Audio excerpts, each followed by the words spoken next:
For today's video nga mga mare, ay samahan nyo nga ako dito sa aking pagdi-DIY. Ito nga ang naging dahilan bakit masakit ang aking mga kasukasuan. So gagawa nga tayo mga mare ng money drawer para dito sa aking munting tindahan. Abay saludo nga po sa mga nagkakarpintero at hindi nga po pala talaga biro ang paglalaghari. Ano nga po, abay sobrang sakit nga po ng aking mga braso at mga kalamnan dahil nga sa paggagawa ko ng aking money drawer.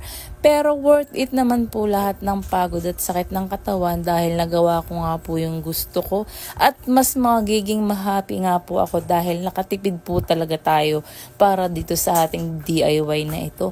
Ang ginastos ko nga lang po dito mga mare, yung pinakang handle niya at yung ating padlock na inilagay. So, hindi ko na nga naipakita dyan mga mare yung paglalagay ko ng separation dun sa loob ng ating money drawer.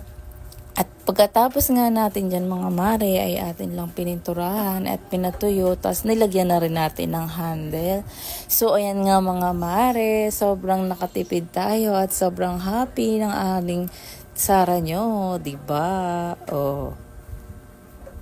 Sobrang worth it yung pagod at sakit ng katawan. Kaya gawa na rin kayo. Thank you for watching.